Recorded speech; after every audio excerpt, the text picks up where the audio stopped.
The relatives of BTK victims never thought this day would come. After 30 years of wondering who took their loved ones, finally, a face-to-face meeting with the killer. On the day he dies, Nancy and all of his victims will be waiting with God and watching him as he burns in hell. It's been almost 19 years now that my brother and I had the most important woman in our lives taken from us. My brother and I had to go through so many important moments in our lives without her.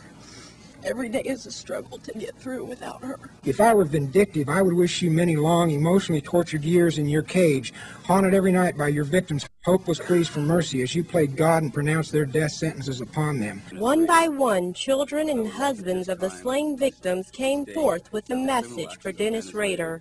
And surprisingly, the man known for binding, torturing, and killing his victims managed to shed a few tears. She spent time in her grandparents' farm.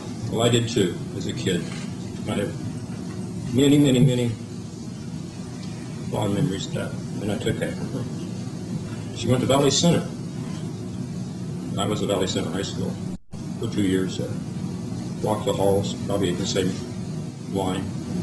Shared maybe the same teachers. He even took some time to thank the police for their work in the investigation that led to his capture. Can't believe the people that have helped me on this. Starting with, I think the U.S. society have to, even though I'm a criminal, I think you have to appreciate the police department. They've done a lot of work. Even though it took a long time, they gathered evidence, they had that evidence. When they got the key suspect, they zeroed in on a very crap load. But District Attorney Nola Faustin wasn't buying Rader's words of appreciation. Hid within the umbrella of, or under the umbrella of being a husband, a Cub Scout leader, and held positions of respect and authority as a pretty good guise in order to be able to get away with what he was doing. And obviously, even today, we even get critiqued by someone who wants to be in control as to how our PowerPoint presentations are done.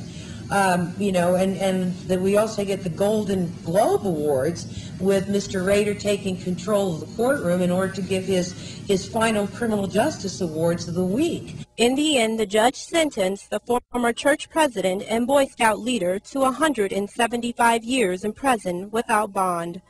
Reporting from Atlanta, I'm Latronisa Wilson.